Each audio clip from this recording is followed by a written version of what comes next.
No. Oh, this, yes, got it. It could be a little distorted before.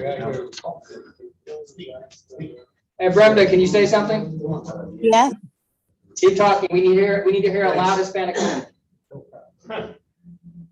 No. Keep talking. Oh, what am I? Let's see. I'll counter. I will listen very carefully. Keep going. Keep saying what an all counter is. All the joys of an all counter.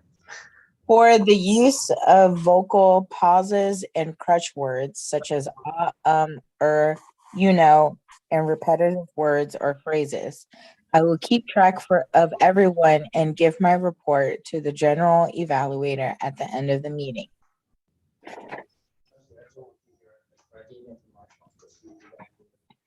What's happening? Is Brenda being piped into the other room? No, it's just the volume.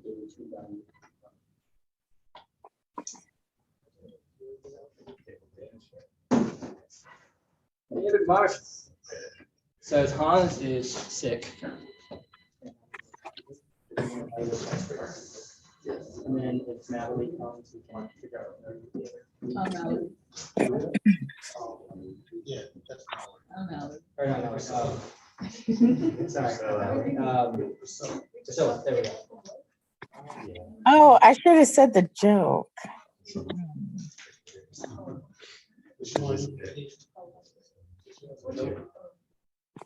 Your invocation, right? Come again? Marquise, you ready for the invocation?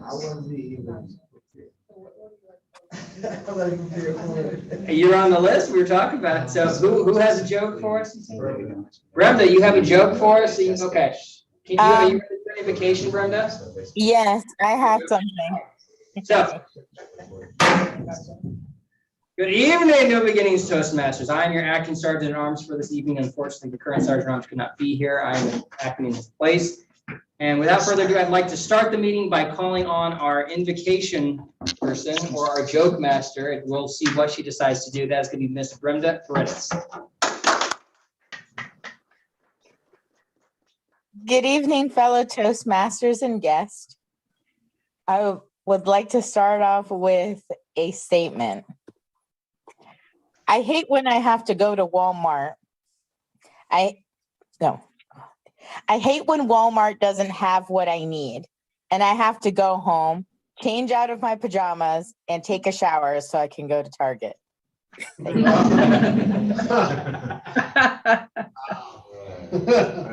Oh. All right, that's, it's funny because it's true. I've actually seen her do that before. I've seen her walk through her Walmart in her pajamas more than once. So thank you. That's very, very true. And without further ado, I would now like to call up our president, Mr. David Anthony Marshall.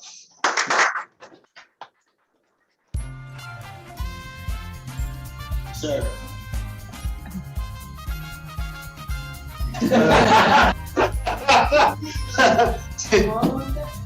That's awesome because I always forget. Oh, welcome to New Beginnings Toastmasters, where no matter where you've been or what you've done, everyone deserves a new beginning. I guess that's my catchphrase. I like it. You guys like it? Yeah. You gotta sell it. As long as you sell it. How do I sell it? It's up to you. Everyone deserves a new beginning. I don't have many announcements. I think we are pretty good on, we'll talk about dues at the end. And yeah, yes, we got a lot of members who haven't been here in a while. John Gregory, Marquise Matthews.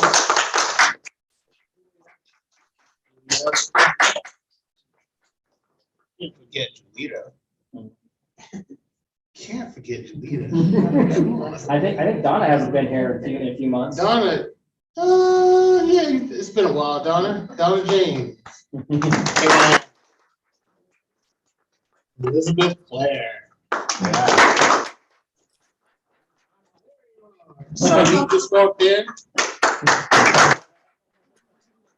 He brought some coffee for everyone.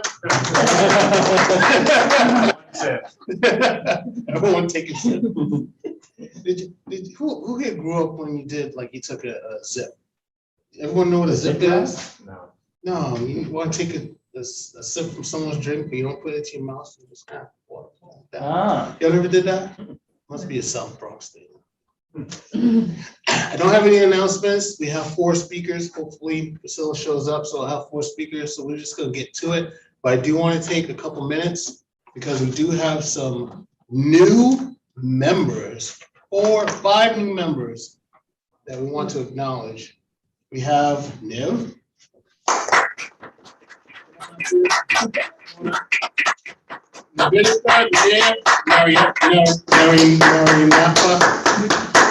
Napa. Gosh, I practiced that so many times and then still screwed it up. Did I say it right? Yeah, you do. Yes. We have Mallory. David Den. Priscilla. Priscilla should be here soon. And Jake Bondi could not be here today. So something that we started, I want to present them with the certificate of awesomeness because for taking the first steps in conquering public speaking, I always did the first day of the month that you joined our club. So this is for Nib.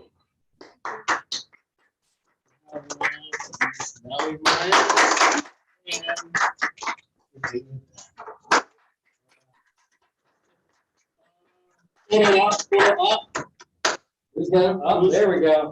Let's take some pictures of our new members. Hold up here, yeah. Put all our- You want to get in there with them or? Come on, David. Here we go. There you go. All right, here You we gotta shake go. their hand and everything. 1, 2, 3. And once more. 1, 2, 3. All Got right. 'em. All right, welcome to the club. Thank you for joining us. We are happy to have you.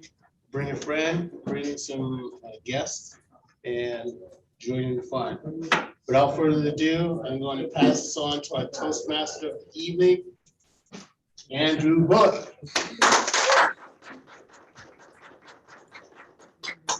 Thank you, David, Mr. President. Good evening. How is everybody? Excellent. Awesome. I can't see most of y'all over there, but I can see the people on camera over here. But thank you for coming to New Beginnings Toastmasters. The reason why we do this is very simple. It is very inspiring to others for people who step out of their comfort zone and do something that they fear the most. And that thing is usually public speaking. People are absolutely terrified of public speaking, and recreate an environment here that allows you to do it without judgment and really just step out of your comfort zone. So thank you for those of you who signed up to really step out of your comfort zone and try something new.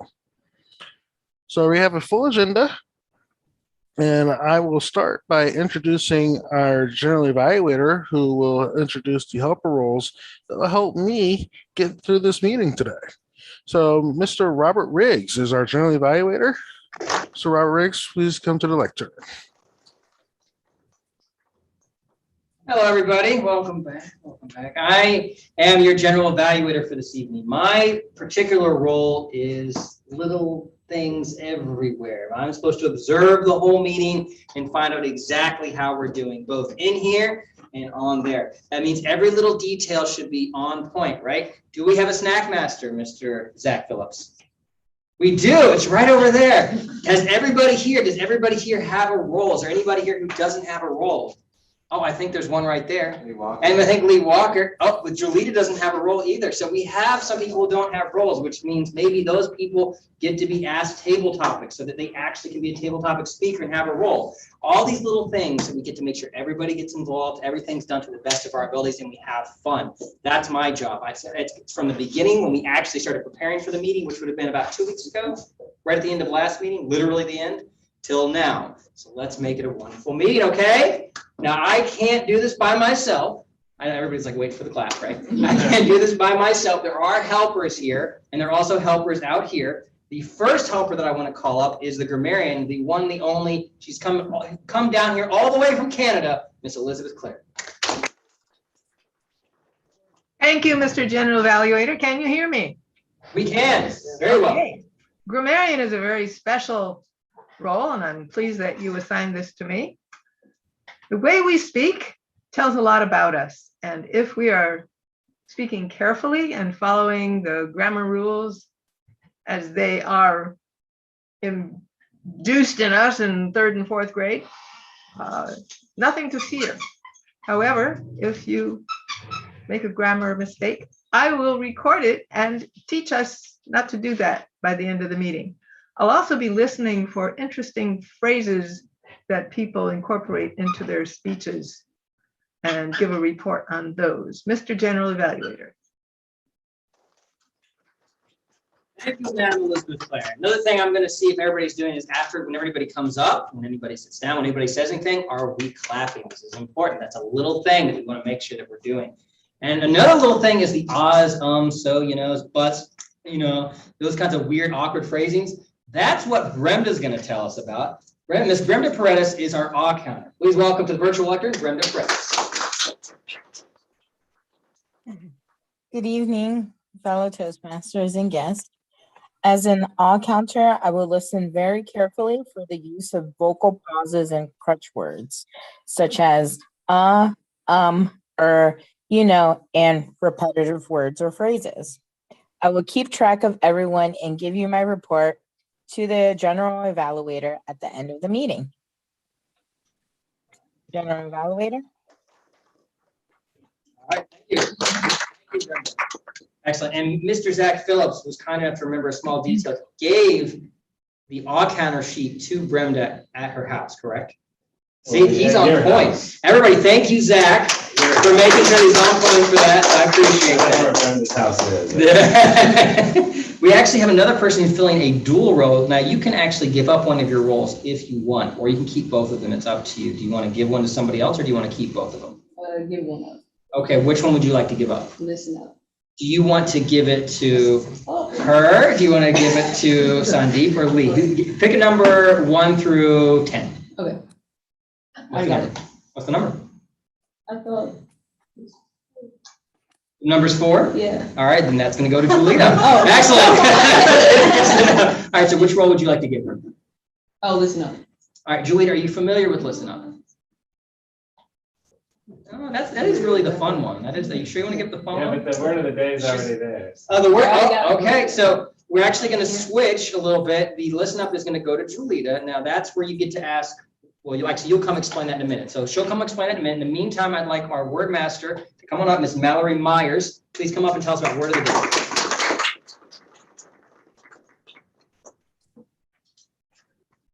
So hello, everyone. I am your word master of the day. As you can see, kind of tilted. The word of the day is ineluctable. It means unable to resist or be avoided. A sentence for you is the ineluctable facts of history. And that's all I have. All right, thank you, ma'am. For those who cannot see that, it is INELUCTABLE.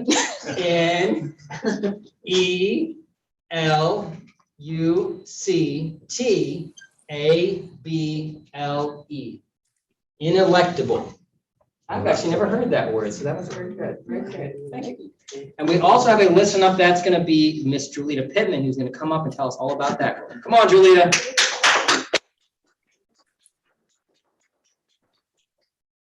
Are we clapping? Are we clapping?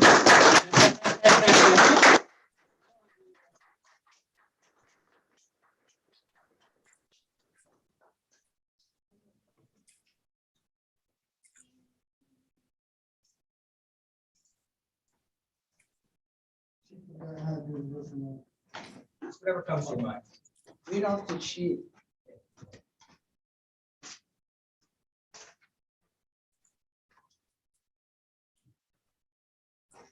The word master.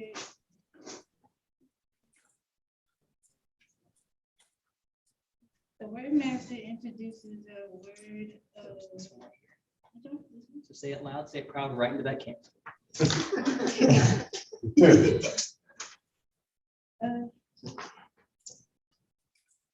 The listener will provide the opportunities to refine listening skills by choosing random phrases throughout the meeting and using them at the end of the meeting to match the phrases with the speaker.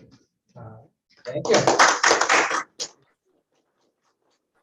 We look forward to hearing all sorts of fun and interesting questions that she will have for us at the end of the meeting. Anything's fair game, not just speeches. You guys have fun, okay? We actually have another helper, our table topics master. John, why don't you come up and tell us what that's all about?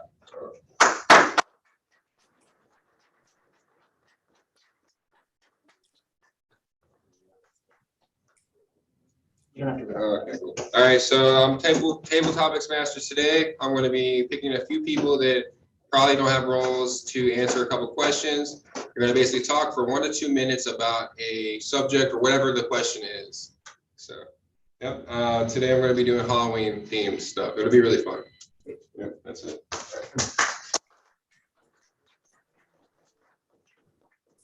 Finally, we will have speech evaluators. There is one adjustment that we're going to make. Hans can unfortunately not be here today. He has 100.5 fever. He just got a booster shot. So unfortunately, he cannot be here. David instead is going to step up as evaluator 1. Is that correct, David? So David's going to be evaluator 1 in the meantime to evaluate our first speaker. And then we were going to also we still have Marquise here, and we have Donna James. So I'd like to call on Madam Donna James if she could explain what a speech evaluator does. Madam Donna James. You there, Madam Donna James? Yes, I am. As the evaluator, I will be evaluating the speech. I will identify the areas that I think went well with the speech, how the delivery was, the use of changes in vocal variety. I will also provide information on how to improve your speech by giving you some pointers on things that you should try to implement to enhance your already excellent speech to make it from better to great. Back to you, Mr. Toastmaster of the day. Thank you, Madam Evaluator. I'm actually the general evaluator for today. Well, general evaluator for the day. Yes, ma'am. One of the final jobs I get to do is I get to evaluate the evaluator. So if you are an evaluator in the future and I'm your general evaluator, you better believe I'm going to give you some pointers on how you can evaluate better. I'm not sure if I'm going to be able to evaluate Donna too specifically because she's usually pretty good at her job as evaluator, but we'll see. Anyways, without further ado, I'm now going to pass it back over to our Toastmaster of the evening, Mr. Andrew Bullock. Oh, I am so sorry. I apologize. Thank you so much. There was a timer as well. Niv, you were going to let me go by without bringing you up here. I apologize, Mr. Toastmaster today. Can I have the lectern real quick? Yeah, I was actually about to call her up anyway, so go ahead. We have one final helper. That is our timer, Niv. I'm trying not to call your first name, I promise. Come on up.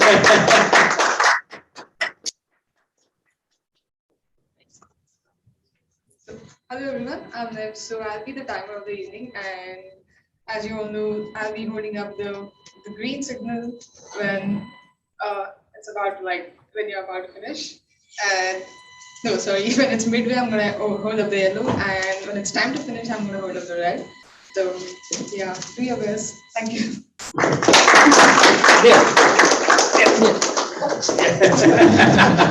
Excellent, excellent. And just to clarify, we have one icebreaker tonight. I think the time is 4 to 6. We have 2 other speakers tonight that are 5 to 7. Is that correct? Is that correct, Mr. Toastmaster? That is correct. That is correct. Excellent. Without further ado, I'm now going to pass it back over to the Toastmaster today, Mr. Andrew Bullock. Thank you, Mr. General Evaluator. All righty, we're going to jump right on into our speaking portion of the meeting, starting with our icebreaker. Mr. David Den is working in the leadership development path, and he will be giving the icebreaker titled The Journey. He will be presenting his story on how he became the person that he is today. So please welcome to the lectern, Mr. David Den.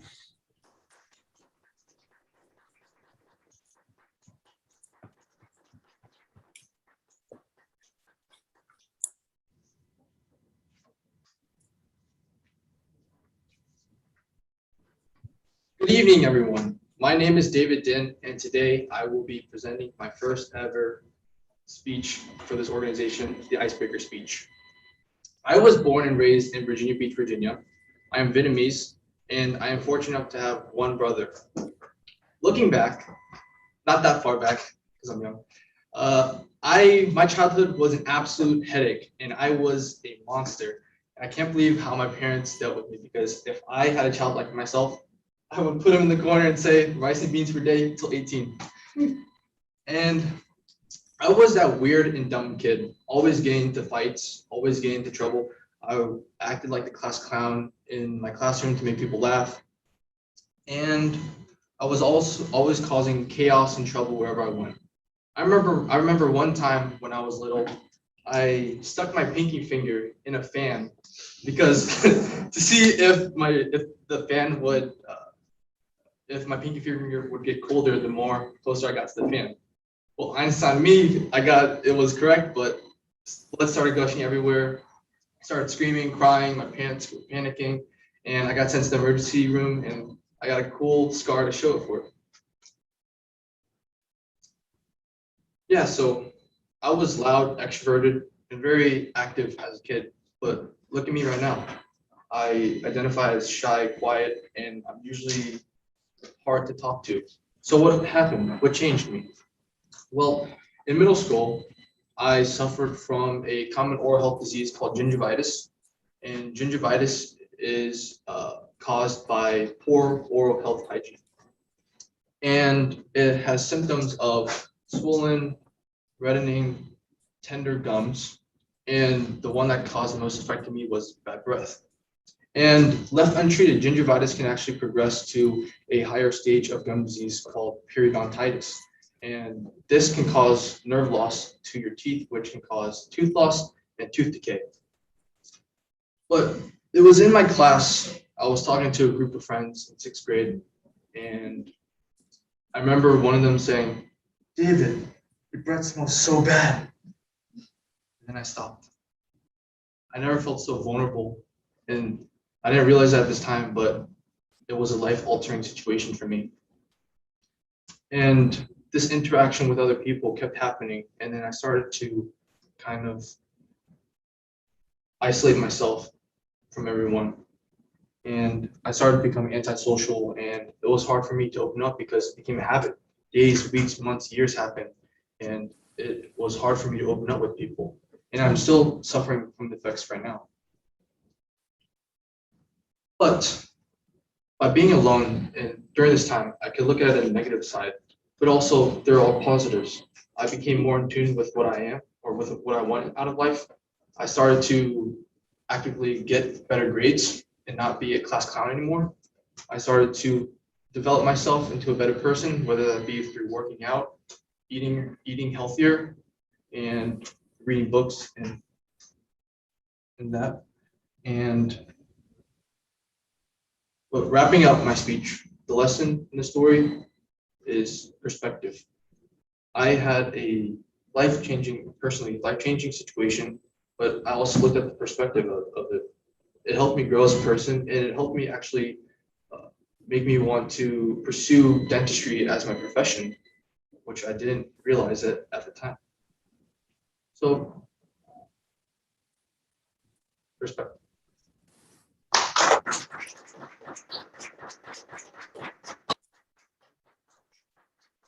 Thank you, David. Wow.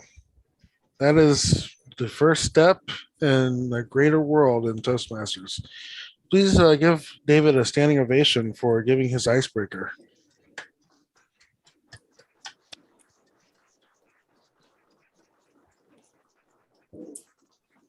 All right.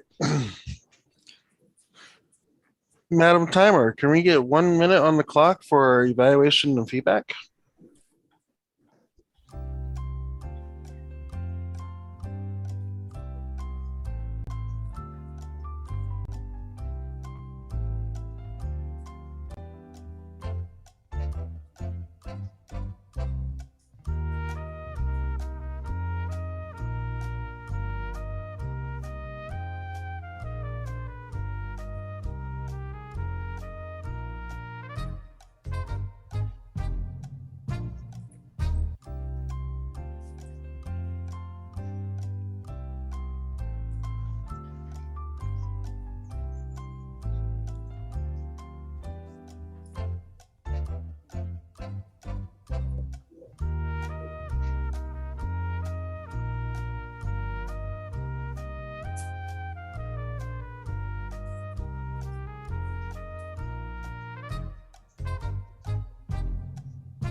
right. We're going to go ahead and move on to our next speaker of the evening. Our second speaker is Mr. Luke Dobbs, working in the presentation mastery pathways. He's working on the second part of the evaluation and feedback project. Title of his speech is The Individual and the Group. Luke will be giving his second speech for part 2 of the evaluation and feedback project towards level 1 of presentation mastery. Luke will look to incorporate feedback from his previous speech, as well as enhance what he did well last time. Please welcome to the lectern, Mr. Luke Dobbs.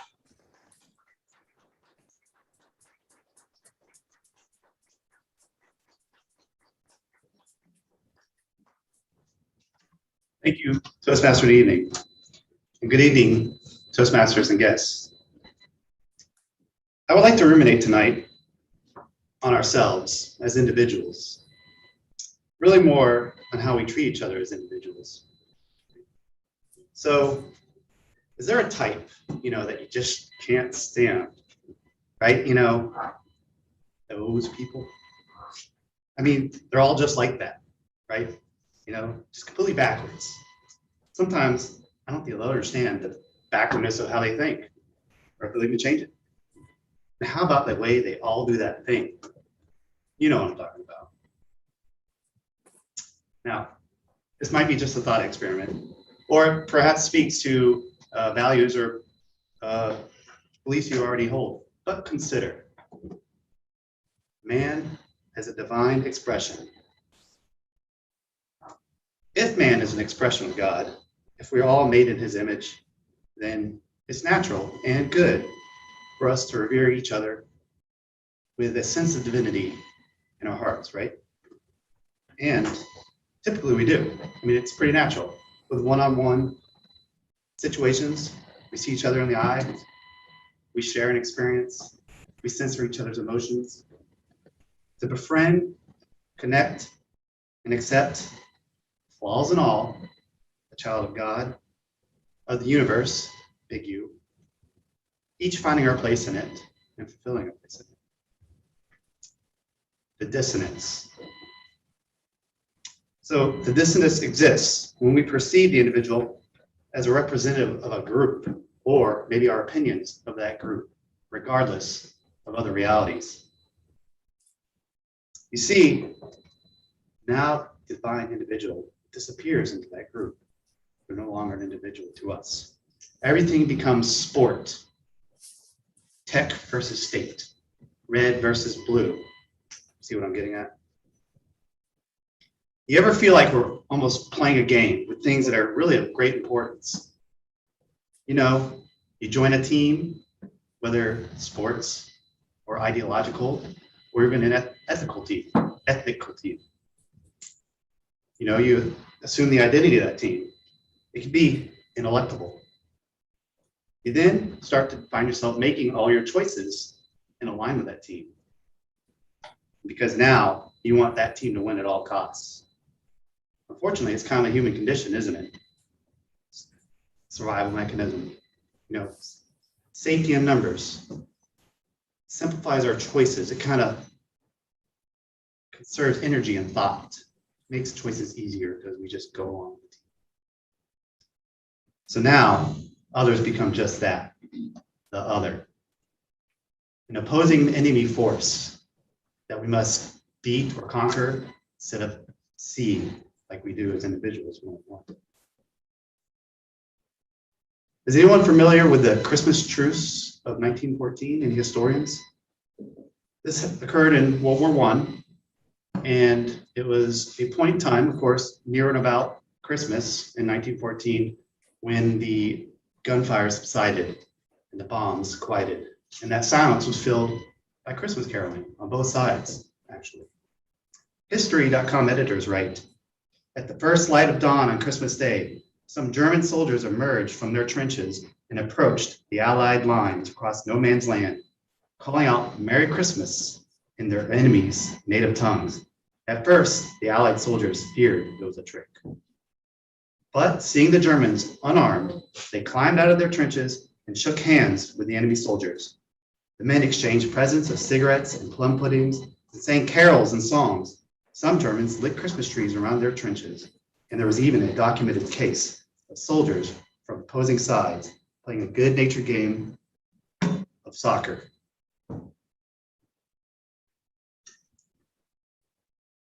The fight a war, I would imagine, one really must subscribe to what they're told about the enemy and their evil doings. Really gives you agency and authority to stop them from doing that, usually with lethal means. But what about in this case, in the middle of horrors of World War I? Two opposing sides seeking a brief respite in the carnage saw each other as individuals one-on-one, perhaps with shared values and traditions. A group is not a being with flaws and feelings, or an organization with goals and purpose. Like you and me, with the same flawed perceptions towards one's, let's see here. When we lump each other into a group, we shed the need to recognize feelings and emotions, don't we? We risk shedding our humanity and divinity in this case.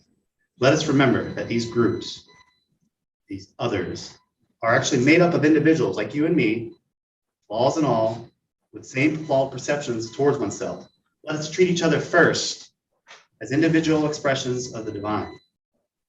Then we can remember, perhaps, the other is more importantly composed of individual expressions. And if each group is in a composition of expressions, a tapestry of interlocking circles, seek the common ground. Find the overlap. The middle of the Epinus Venn diagram, right? Compromise is understanding. Understanding is sustainability. Seek the common ground. For it's there that God truly lives and the universe perseveres. Thank you.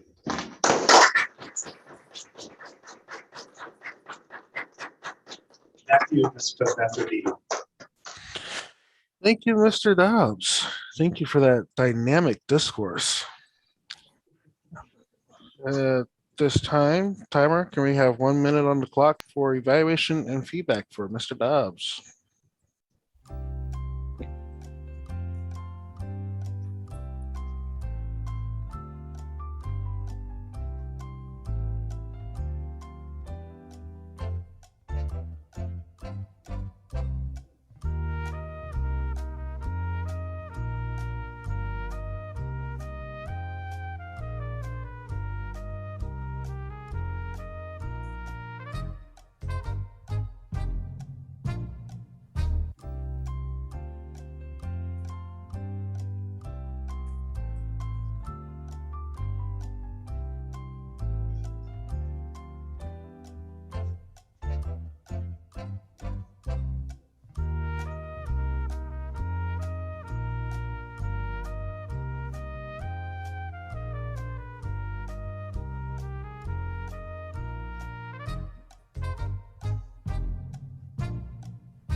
All right, folks, that's 2 down and 1 more to go.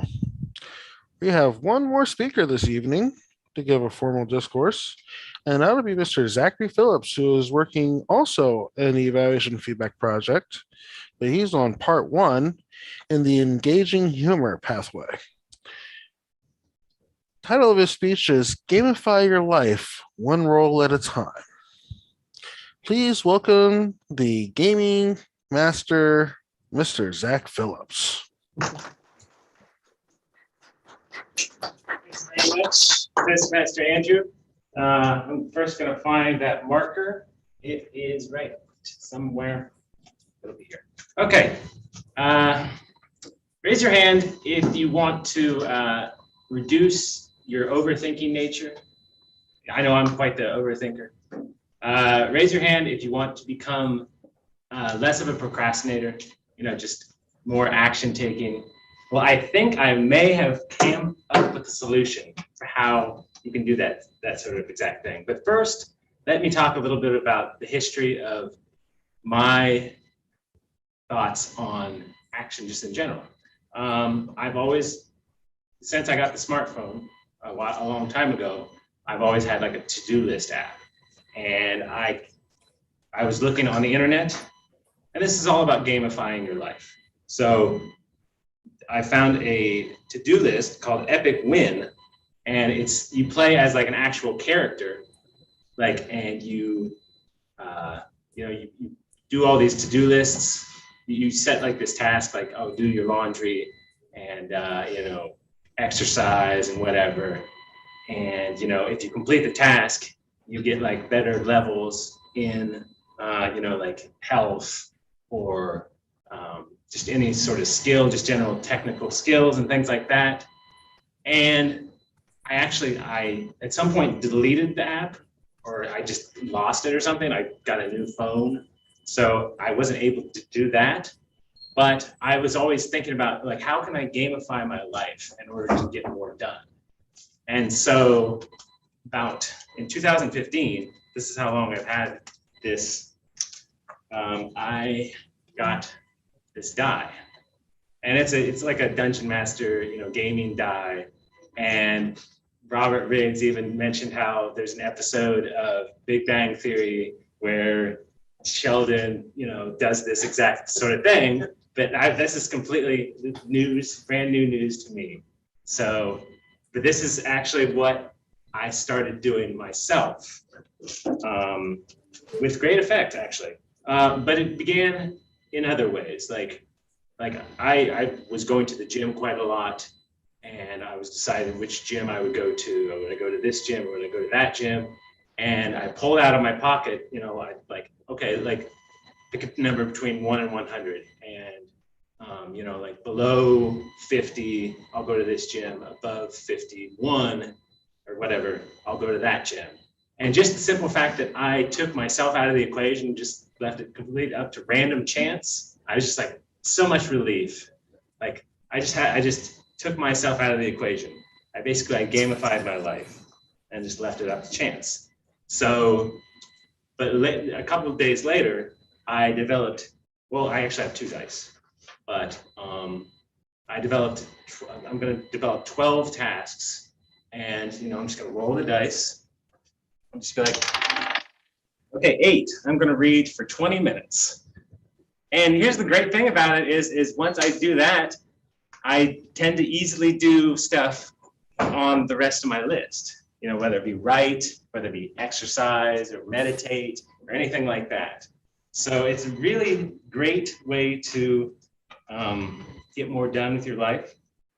And I'm gonna just ask, how about you, John, since you've been staring at me and I've been staring at you pretty much the whole entire speech. Give me a list of 6 things you want to do. I want to get better at kayaking. Kayaking, all right. So kayaking, that could be 1 and 12. Okay, what else? Or anyone, just to be honest. Okay. Okay, Mallory. Become a better speaker? Yes. There we go. All right, speaking skills. Basketball player, wonderful, wonderful. Become a better speller. All right, speller, that's amazing. I love that. That's a great thing. Yes, maybe someone like Donna or Elizabeth, or even Andrew. Learn how to talk. There we go. It's kind of like speaker, but anyways, the point is like, imagine if you just completely eliminated yourself from the equation and it was just like, okay, if I roll a 1 or a 12, I'll read a book on kayak. That's an 8, so it'd be some other sort of skill, and you do that for just 20 minutes, or 30 minutes, or whatever, however long, and just think about it. Like for me, it was just like a blessing. It was just like I took out completely myself out of the equation, and I became a more productive person. And I suggest that I do more of it myself. And I suggest that everyone at least give it a shot. Thank you, Toastmaster, and back to you, Toastmaster Andrew.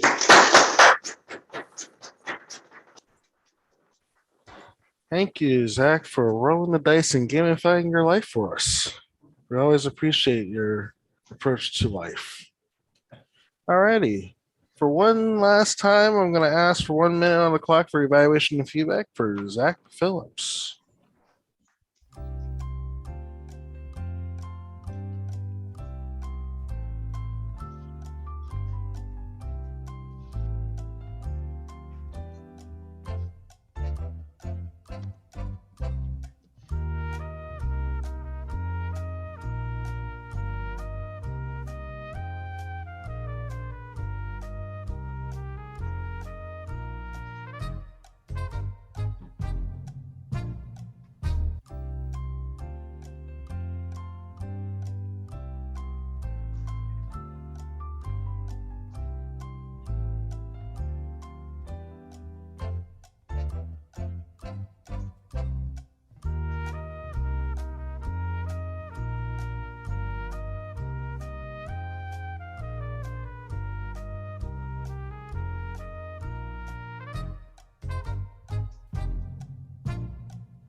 All right.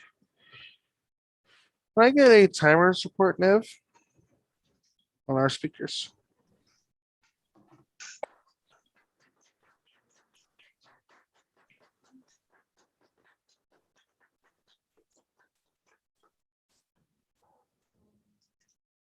So we had three speakers, and David Lynn was our first speaker who gave us the icebreaker, who did the icebreaker round, and the title was Journey.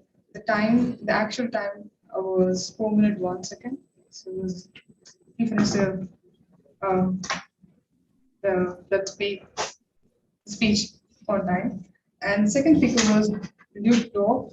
So the title was The Individual and the Group. So the time he finished was 6 minutes 29 seconds, and we had Zachary, and the title was Gamify Your Life, one roll at a time, and the time Zach took was 5 minutes 25 seconds.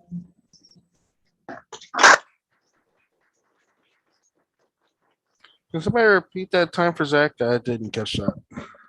5:25. 5:25. All right, got it. Thank you. Alrighty, I am launching a poll here for those on Zoom for best speaker. Mr. Sergeant Arms, can you collect ballots from those who are there in person?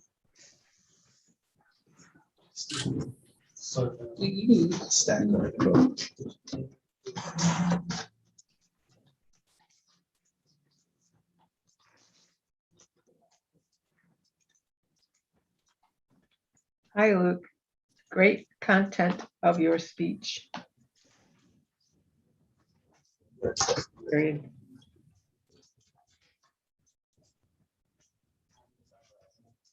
There were a lot of highly profound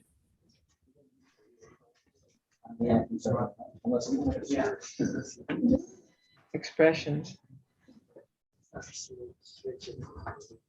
Period. It wasn't always easy.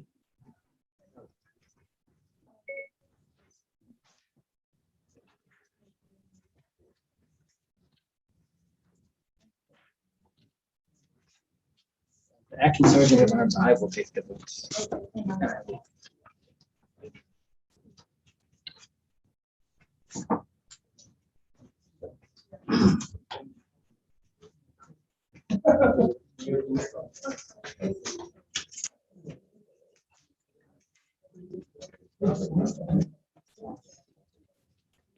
Are all votes in?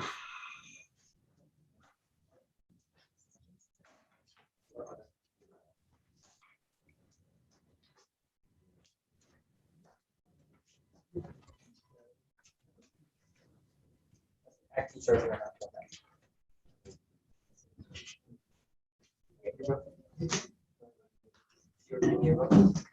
Yes.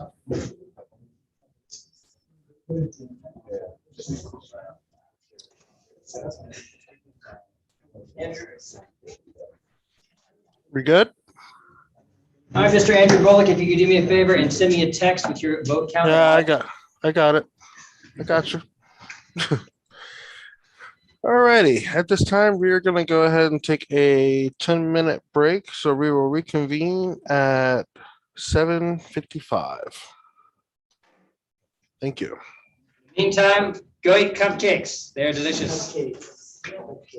Even if you quote unquote might get fat.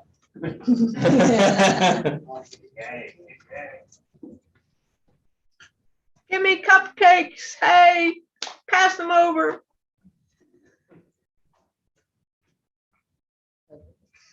The camera. There you go. You're on Marquise, how are you? Good. Hey, special clothes, Marquise. Thank you.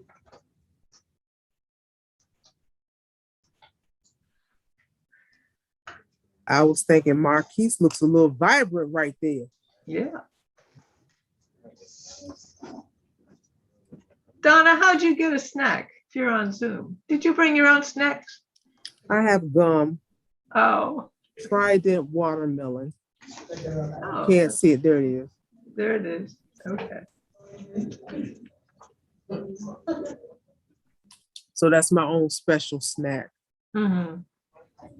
But after you chew the Trident gum for about a good 5 minutes, the flavor is totally gone. You know, I haven't found a chewing gum that keeps its flavor for very long, but I remember as a kid, I used to chew Double Bubble for an hour before it lost its flavor. Some of the modern day bubble gum is kind of hard to chew. If you want to keep your teeth intact into your gums, you don't want to eat that bubble gum. You may find you will leave a couple of caps, molars, and everything in the gum. Pull them right off. Because it is hard to chew.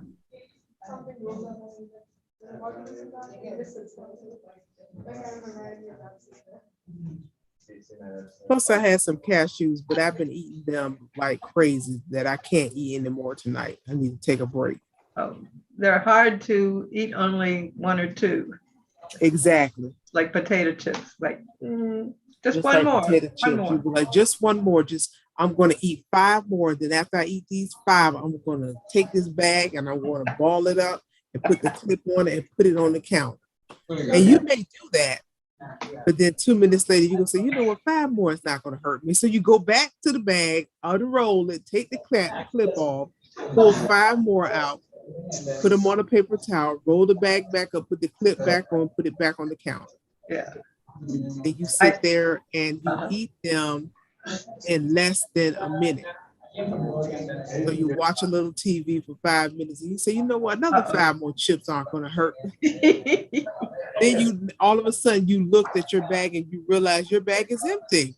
Uh-oh. I'm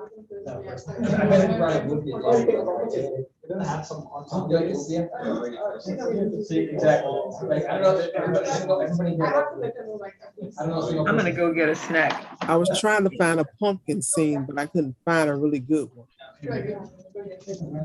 Oh, look at those snacks. I'm going to get an orange. Oh.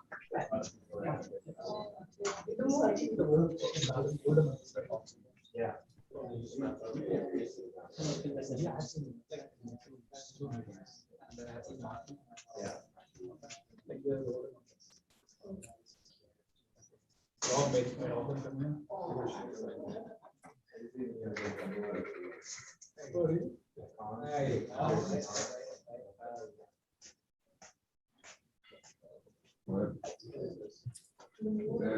How's it going? Good. I don't think it's the wheel bearing. There's something wrong with it. Are we going to Top Golf But tournament? not like exactly what you were thinking it was, or maybe it was, I don't know. Because like I got it. Like on inspection, Yeah. they fixed something with the brake. Huh? We gotta come up with better. Oh, and then we just everybody's else. I don't think it's right or. I mean, it sounds like it's. It's kind of got a grind to it. Identify certain people. I can't go. I gotta get Abby now. I mean, I could probably come after. You bring her to top off. Probably come after. Can you get her to come to top off? Probably. I'll see what she wants to do. I'll let you know for sure. You'll come to top off. Yeah, you will. Nib will come to top off. What? You what? Exams is like, the teacher is in India, so the time I have to. I'm leaving after. I'll invite him to tabletop top off too. Because I have to pick her up at 9. Yeah, some of the day, I'm gonna ask her like, hey, why do you? Well, I'll text you. Let me know. Send me a text when y'all are out. Like I said, I'm picking her up at 9.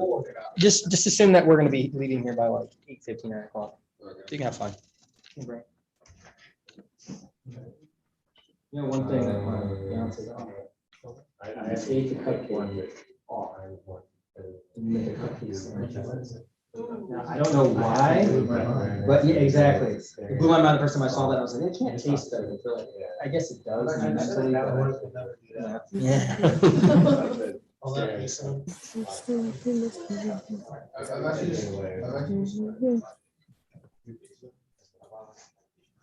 For the record, these cupcakes are amazing. So if you were here in person, it tastes even better. Okay, the camera's over here. It would taste even better if you were here in person.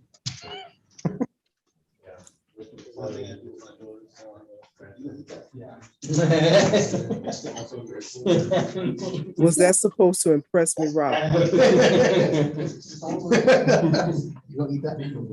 My favorite is that's mine. And you go, okay, that's yours. You touch it anyway.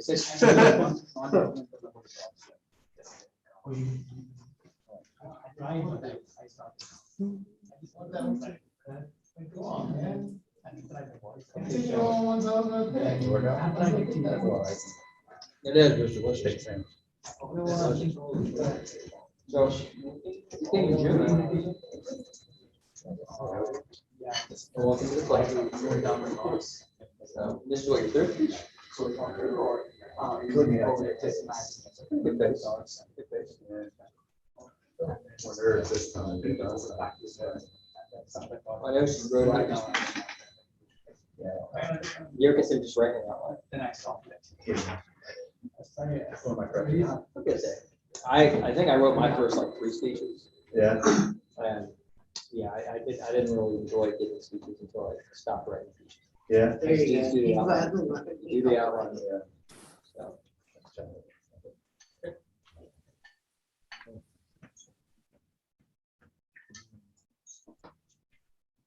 Must be snack master. I don't know, Zach did a pretty good job. We might have to elect him as eternal snack master. Sandeep didn't have a role this week. We should make him do it. There you go. There you go. It works. That's fair. Did you print out that sign up sheet? Yeah. No, that's okay. Right? No, it's okay. It's not your job. It's my job.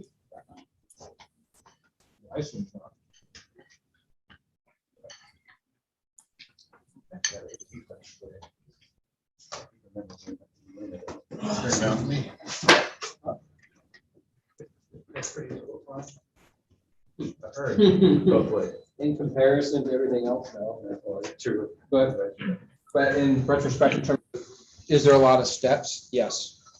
So from that standpoint, I would say as a first initial climb, yeah, it can be a little bit of a pain in the butt, but as a overall, it's not bad. 62 my dad. There was a guy who finished the AT like 3 weeks after me, like 2 or 3 weeks after me, 82 years old. Yeah. The guy's nuts, so everybody's got their thing. Yep. I would definitely want to do at least parts of it again. I don't think I could go. I don't think I would want to do the whole thing at 82. I think I might do it again when I'm like 60 something. But. There you go. All right, welcome back, everybody. I can tell by the expressions on your face that was a very loud whack of the gavel. That is correct. We are now back to our meeting. This is New Beginnings Toastmasters. I am actually going to call up to the lectern for our next segment, our Toastmaster of the evening, a very shocking individual, Mr. Andrew Bullock. Thank you, Mr. Riggs. The next part of our meeting is what we like to call table topics. This allows an opportunity for those who don't have a role to participate in an impromptu speaking opportunity. And to lead us into that will be our topics master, Mr. John Gregory. Please come to the lectern, Mr. John Gregory.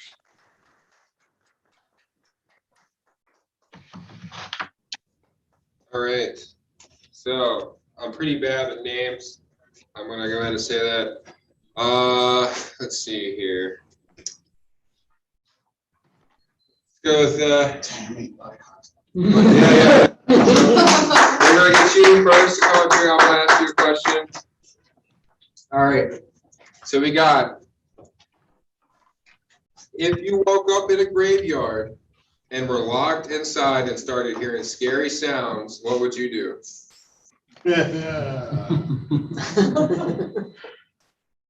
I was locked in a graveyard. Yeah, you just woke up randomly in a graveyard, locked in. Scary sounds. What would I do?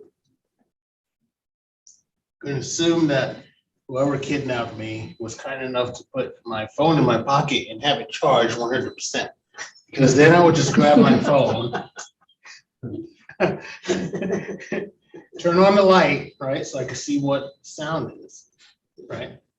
And then once I see what it is, I would be able to give a scariest cry or yell or something, or make a weird face so I can scare this person or thing off, whatever it is. So then that's what I would do. And then I would call my wife. Now, I'm not saying that she's scary. She's definitely not scary, okay, at all. But she takes no nonsense. So I'll make sure that she comes to get me. And between me and my wife, we will definitely give that person or thing or monster or whatever that sound came from a earful of just everything we got to make sure that they don't bother us. And then once we take care of all of them, we will just walk out and never be there again, ever, because we have done such a good job, we will become immortal and never have to go back to the graveyard. Back to you, tabletop. All right. Forgot your name. Sandy. All right. So, for you. All right. You just found out your grandma is a vampire and is serving dinner, but everyone who eats it will become a vampire too. You have to warn your family, but your grandma is watching. How will you warn them?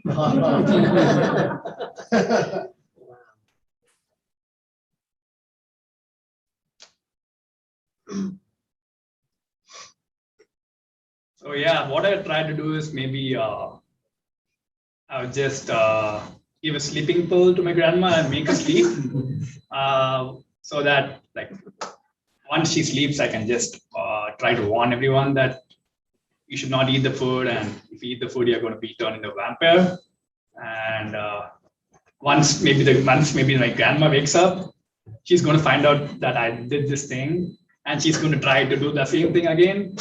And I think this is going to be happening kind of a loop. So probably the first time I do this, and maybe the next time I'll try some other tactics to maybe turn my grandma back to a human, find a way to try to turn her back to a human, so that we can live happily ever after. Is that 1 minute yet? Okay. So yeah, that would be my answer. All right. Back to you.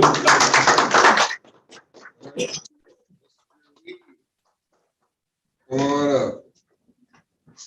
All right. All right, so you've been given the ability to turn into a pumpkin at will. What will you do with this newfound power?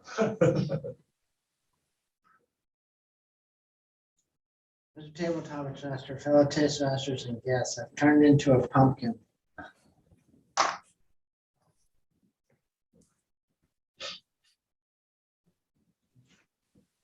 Well, I've turned into a pumpkin and I have really a jack-o'-lantern. I have a light and I can shed some light on the darkness, like for Halloween night, go around with the kids or roam around the streets. And I can turn that light off anytime I want, hide behind trees and hide behind bushes and scare people, turn the light back on.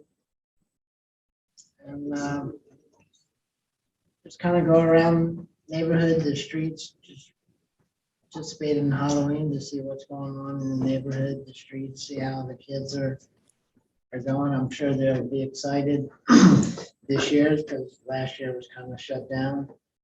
So they're probably all excited to pick out a costume and go around the neighborhood or different houses and get as much candy as they can and figure out what kind of container or whatever to put all their candy in. But yeah, it'll be fun to be a pumpkin and go around the streets and neighborhoods on Halloween night. Mr. Table Topics Master. So, let's see. It's Donna James. Yes, All sir. right. Oh no, you are being chased by a serial killer out in the middle of nowhere. Your only options are the creepy abandoned house or the dark foggy woods. Which do you choose and why? I would choose the woods because with woods, there are many trees. Some are small, some are tall, some are thin, some are wide. I will pick the wider tree because I'm a chunky girl and I need to be hidden so that they can't find me. And then if they get too close and there's no leaves around, I can sneak and hop from tree to tree. I can find a hole or a ditch somewhere that I can hide that they'll never see me and cover myself up so that I am like camouflaged to the ground. There's so many possibilities behind a wooded area. You can't see the forest for the trees, so you wouldn't be able to see me because of the woods. So if I had a place to hide, it would definitely be the woods. I have more options to hide and to run and to escape if I'm ever caught because you can't catch me. I don't care what you try or what you do, you will never be able to catch me. Back to you, Table Topics Master. Good job.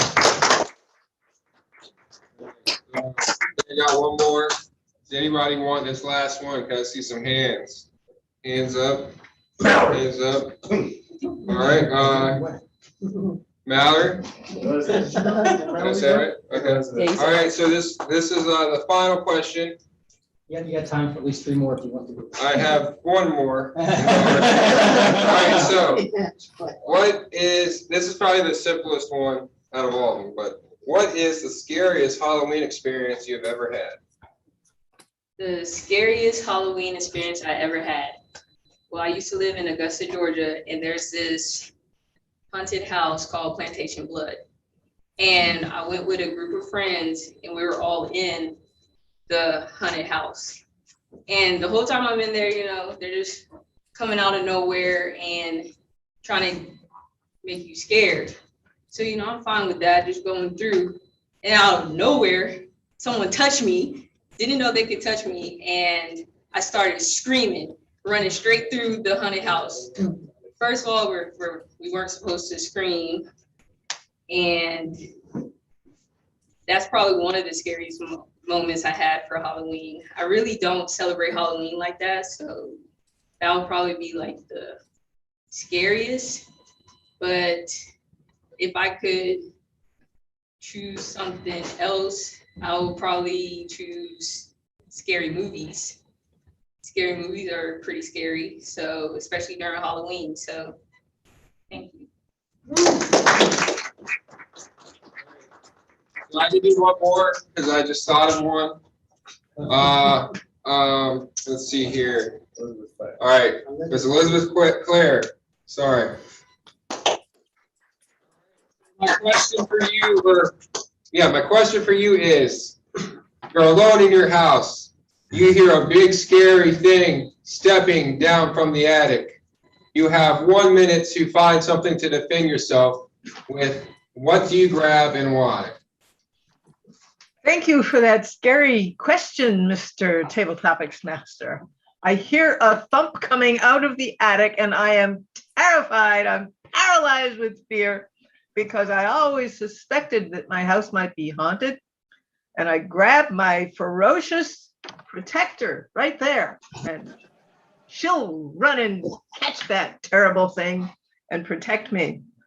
And it might happen that she runs away because things are bigger than she is and she's not that brave. So what am I going to do? What am I going to pick up to hit it with? Oh dear, I've got a walking stick because when I'm outside, I need a walking stick to keep me from toppling over. I'll pick up my walking stick. First, I'll hide in a room behind a door. So it first has to knock down the door to get to me. But when it gets to me, I'll be waiting right by the door and smack whatever it is over the head. And then Angel, this is Angel, Angel will attack it and I'll have my cell phone with me and we'll call the police. Now in St. Martin's, New Brunswick, Canada, the police are 30 miles away. So I might be in trouble until they come if this monster wakes up. But I thank you for that question and for the excitement of Halloween, Mr. Table Topics Master.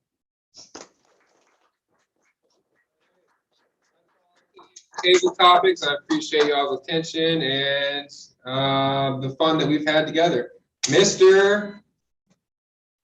What? I am so surprised that no one used ineluctable.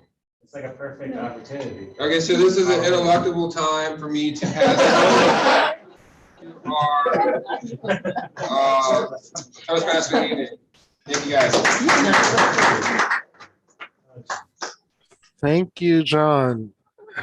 I really appreciate your interesting questions. You really kept us on our feet there.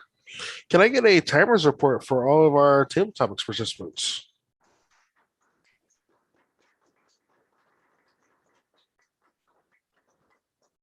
So hello again. So the topics were incredible. And so I have the timing report for all speakers. First to start off with David Marshall. So David Marshall finished his speech at 1 minute 32 seconds. Sandeep, 54 seconds. Lee, 1 minute 22 seconds.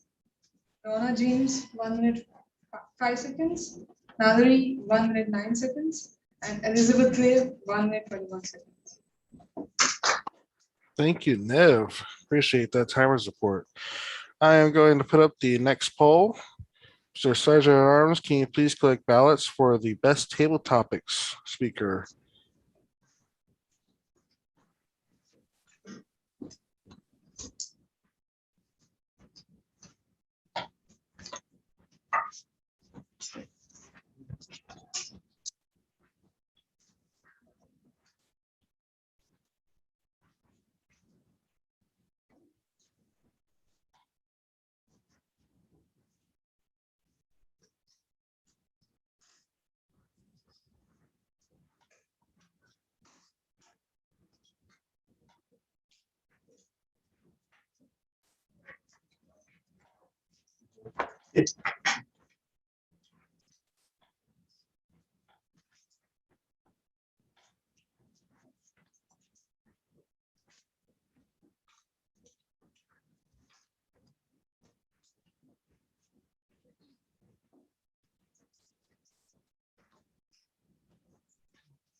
Are all of the votes in? We're still waiting on a couple more.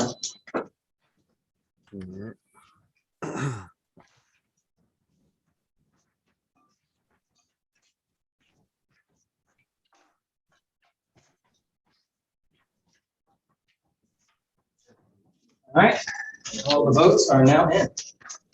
All righty, thank you. All righty. Now we're going to go into our final section of the meeting. This is the part where we find out how we did tonight. And this is actually one of the most important parts of the meeting because everybody can get something from this part. This is the evaluation portion of our meeting, and it will be led by our wonderful beardless journal evaluator, Mr. Robert Rigamortis.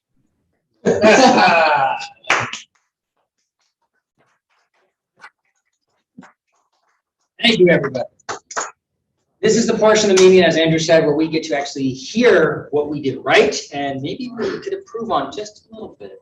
I'm not going to be keeping all the evaluations. Instead, I'm going to sit down and I'm going to evaluate the evaluators amongst a few other things. First, I'd like to call up my first evaluator. That is going to be the wonderful Mr. David Marshall, who's going to be evaluating Mr. David Den's speech. Come on up, David.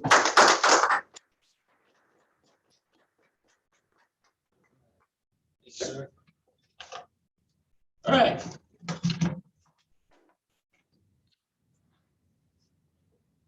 Icebreaker speeches.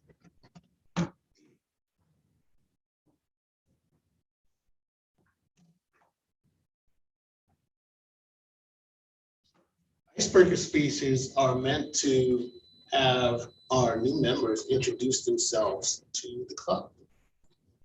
And the purpose of an icebreaker speech is to know and use the parts of speech to not pass out and to meet the time. That was supposed to be funny, by the way. Not pass out. And to meet the time, 4 to 6 minute time minimum. David did a great job with speech content. He did a great job with his speech structure, and he did a great job with your meeting your time and voice protection. Your voice projection and variety was fantastic. I like that you were able to speak to you. You sounded confident, and you did use a little bit of variety in it. You also had really good structure, and you added some jokes into your speech. I caught some jokes that you added in there, and I thought that was amusing and it helped lighten up your speech some.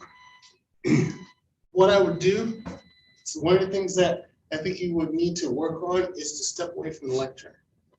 Come out and use your space. But before you do that, I think the best thing you could do is practice your speech a couple of times. In front of a mirror, in front of friends, or just go through it yourself.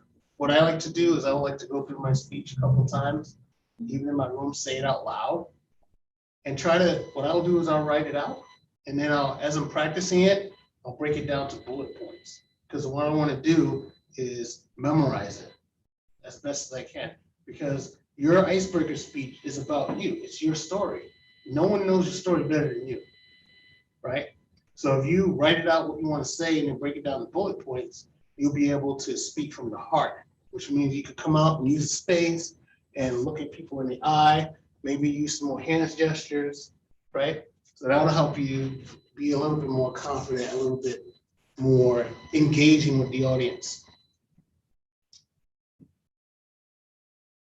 You had really good content in your speech, but I really wanted to hear more. Like when you're talking about how you stuck your finger into the fan, I really wanted to hear a little bit more. Maybe you could have described a little bit more of the scene. Maybe talked about a little bit more of who you were at that person could remember at that time as a toddler. Maybe talk with your parents to get a little bit more content there. But I really wanted to. Your story was interesting. I was like, oh, that's really interesting. So I just kind of want to hear more. So I'll challenge you to practice your speech so you can rely less on your notes.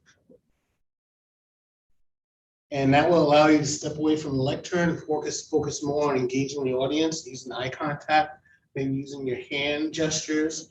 And when you have a joke, you can put more heart into it.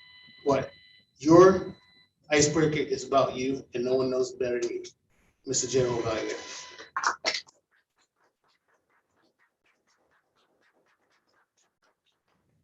Sir. Fantastic. And thank you for stepping up on short notice, David. Unfortunately, again, Hans couldn't be here, so David stepped in. We couldn't get Priscilla tonight, but it kind of evened itself out. Thank you, David. Our next evaluator is going to be doing this also on the fly. When you are an advanced member, or at least you've been around for a year, you get the opportunity to do a lot of things on the fly, like give an evaluation, even though you just were told 5 minutes ago to do it. That's going to be Mr. Sandeep Rani, who's going to give a wonderful evaluation of Mr. Luke Dobbs and his great speech.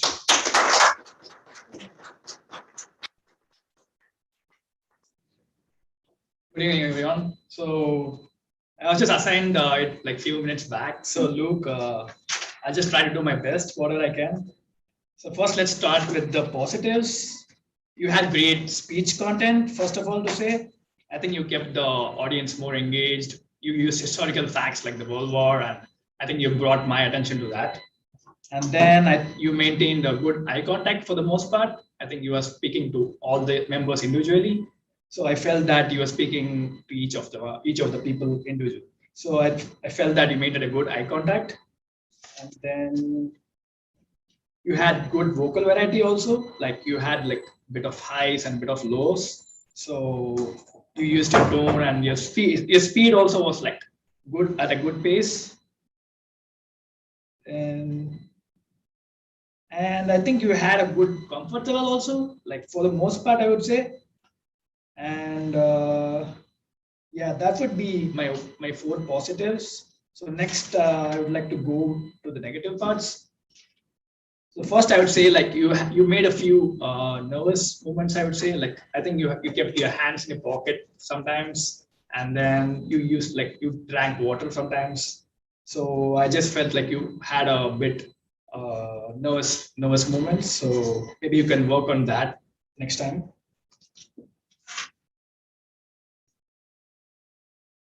And one more thing is like maybe you can try to use more of your hand gestures. Like you can try to use more of the space here because you're standing most of the time in the lectern. So maybe you can go a bit forward and face the camera and the audience and try to use more of the gestures next time.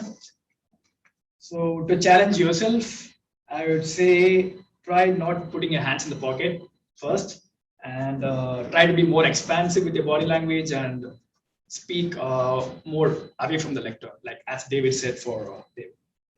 So that would be my evaluation. Back to you, General Evaluator.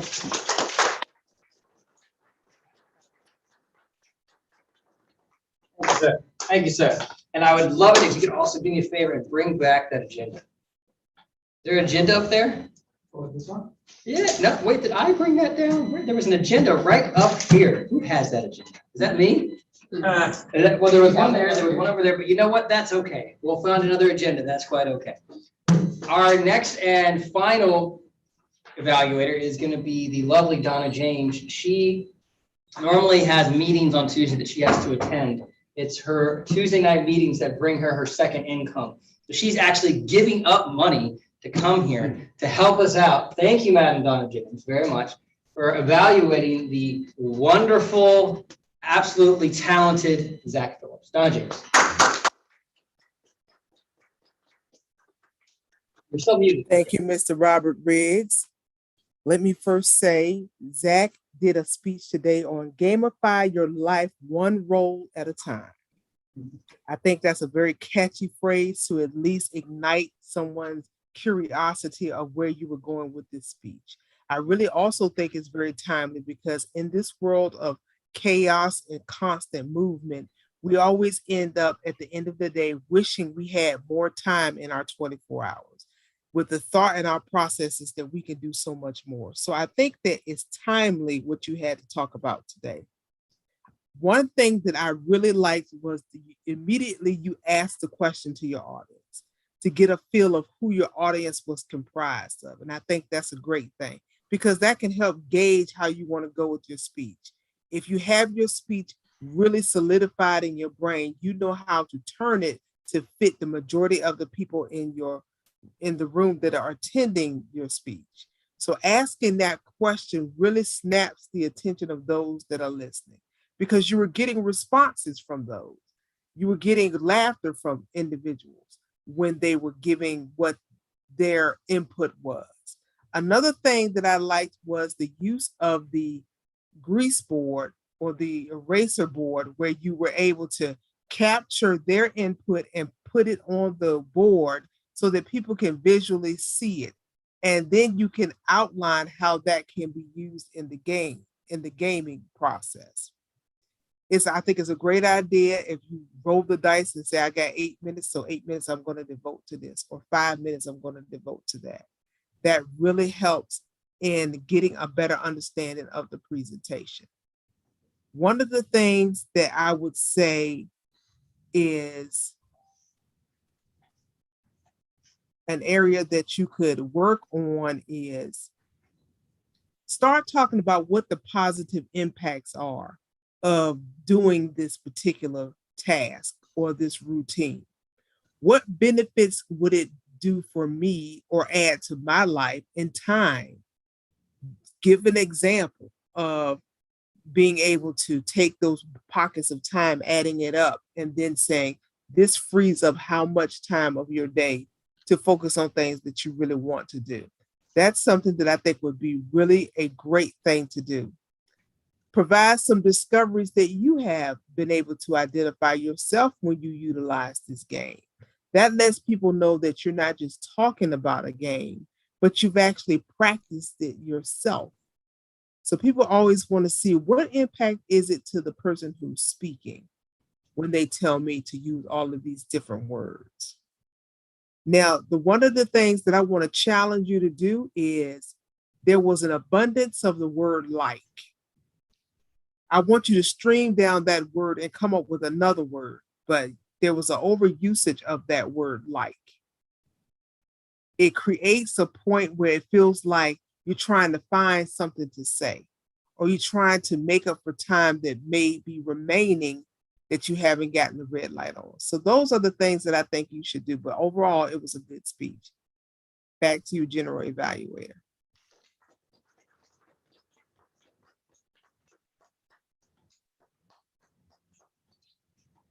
Thank you, Madam Donna James, for giving that wonderful evaluation. And let it be known that I actually took my own agenda that was up here and brought it over to that table. So thank you, everybody, for not having my agenda, because I had it. I blamed everybody else instead of myself. But anyways, thank you, everybody. We had 3 wonderful evaluators. I would now like to get a timer's report from our timer on how each of our evaluators did.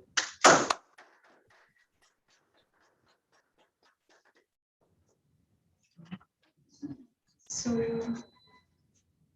we had 3 evaluators, and the first person to go was David Marshall. So David Marshall evaluated, who was where? David there. And the evaluation went on about 3 minutes 26 seconds. Then Sandeep evaluated. Sorry. Yeah, and the evaluation was for 2 minutes 9 seconds, and Donna was at 3 minutes 30 seconds.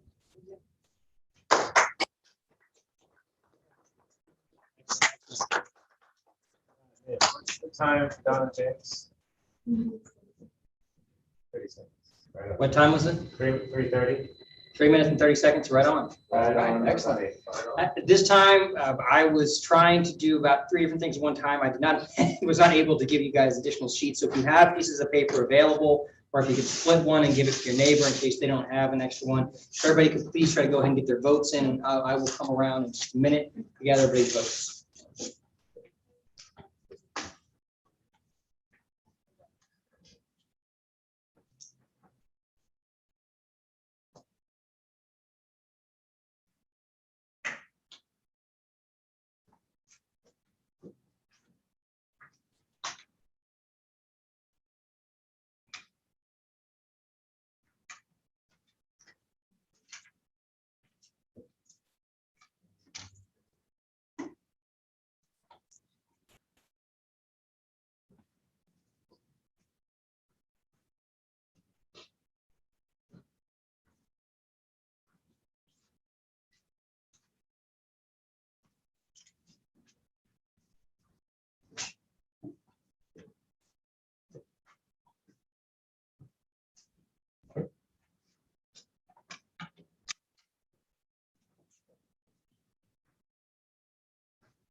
Any additional ones?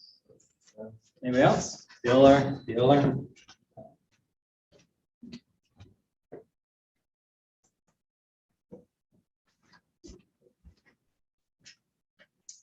Okay. At this time, I'm now going to pass it back over to our Toastmaster of the evening so that he can continue our meeting through the end. You haven't given your general evaluation yet. I So was back going to you, to, Robbie. all right. I was going to see if you wanted to call us up or anything like that, or if we didn't. So without further ado, we're now going to go back into our general evaluation. Thank you, sir.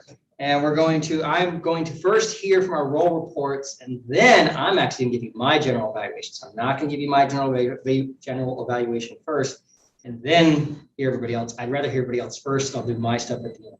So without further ado, I would like to first call up our grammarian, the wonderful Elizabeth Clare.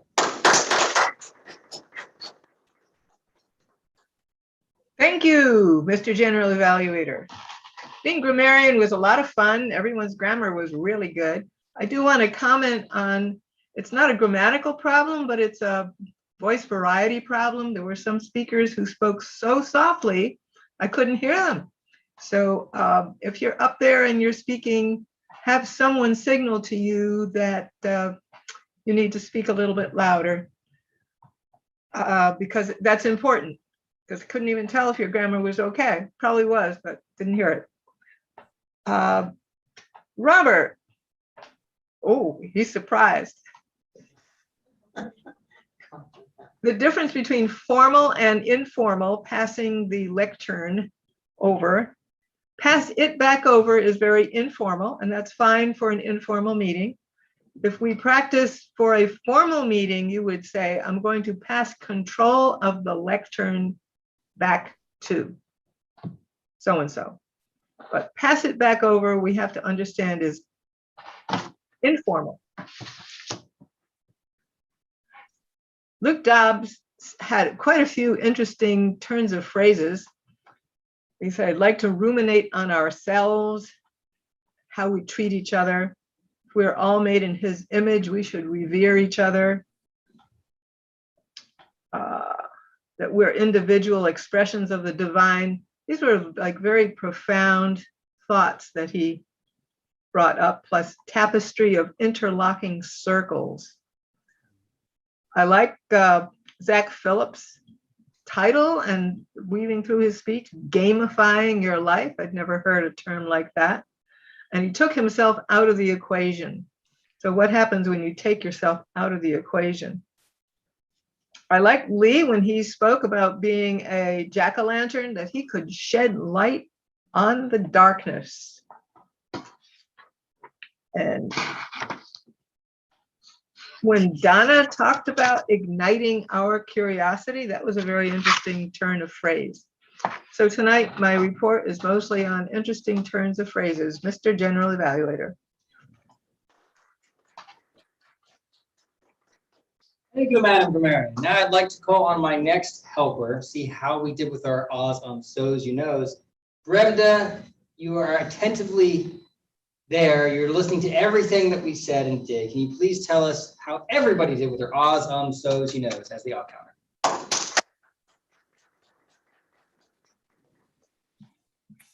Thank you, Mr. Evaluator. Oh, great. Now I said one Everyone, for the most part, did fairly well. Almost every speaker had said at least one or Let's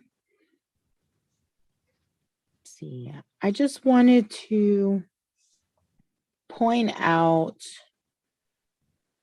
with Zach, I have more than 5 uhs.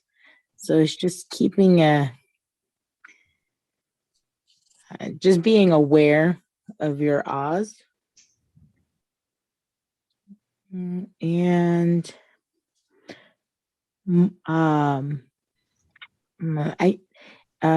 shoot. I think it's Mallory. Okay. Great. Now I have 2. It was I felt like it was just a continuous and, but I couldn't tell. I could tell in the first part when you were giving your table topics, but then everything else sounded a little bit muffled, but that was on my end. Oh, great. Now there's 3. That was my report, Mr. Evaluator.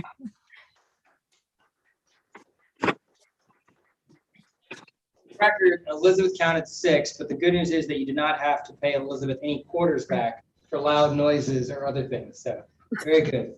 So very good job, everybody. I am now going to call up our 3rd helper. Does anybody remember what the 3rd helper was?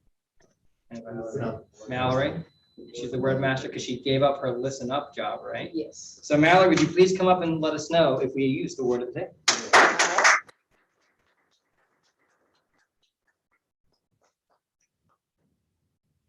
Hello, everyone. Hi. I was word master of the day, and it seemed like y'all really didn't like my word because only Luke used it, and John, he used it, but I don't think he used it correctly. Actually, he didn't use it correctly, and that is all I have for you guys. I could have sworn I heard David use it. David did. One thing I've learned about word of the day is it's you could have the best word in the world and people won't use it. Like you could put Flibberty Gibbet in there or some crazy word and people will be like, that's great. And they won't use it. Like, why? Then you have this really arcane word and somebody will use it and everybody will start using it. So don't feel bad. It was a wonderful word. So thank you very much for the wonderful word of the day. Now Julita's going to come up behind her paper. We can't see her. And she's going to tell us all about the listen up. What were we supposed to be listening for? Come on up, Julita.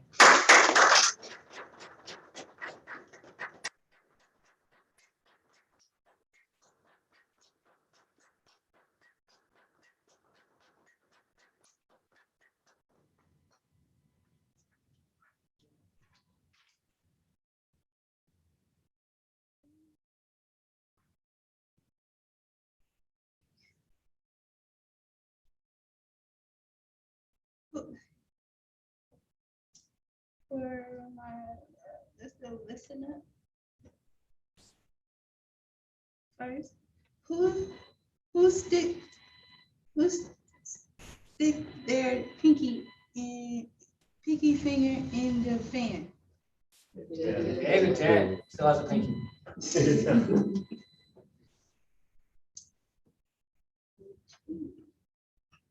Who came out the trenches? Germans. Soldiers from The Germans.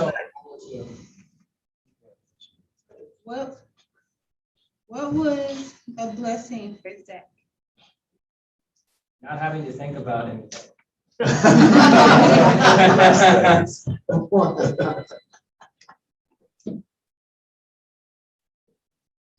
What did Miss Elizabeth say she would use? Angel. Her attack dog. Very vicious attack dog. What did David say if he woke up in a graveyard?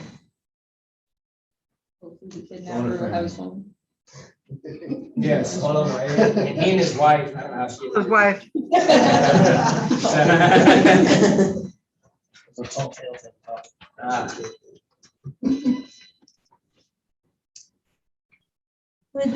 What did Miss Elizabeth say was important?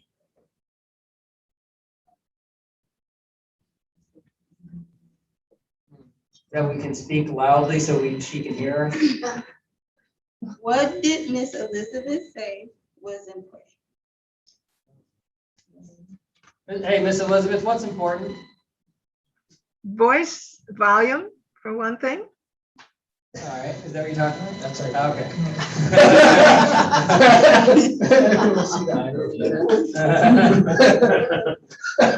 Okay.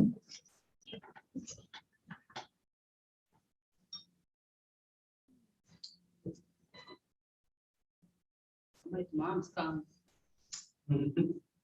Who said they would shine their light through the darkness? Lee. Oh, Lee, the jack-o'-lantern. why didn't Mallory choose the woods? Donna, Why did? Donna chose Because the wood. there was plenty of trees and less forest that she could hide in.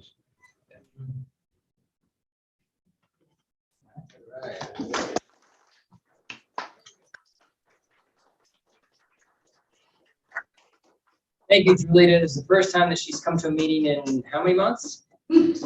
About 6 or 7. So thank you for coming back and helping us fill in a role. I sincerely appreciate that. Everybody's done a wonderful job. Thank you, Niv. I eventually will find a way to pronounce your first name. It's Nivedita? Did I say that right? Yes. Nivedita. That was the first try. How's that possible? Nivedita, also known as Niv. Thank you very much for serving as timer. Everybody, please give her a round of applause.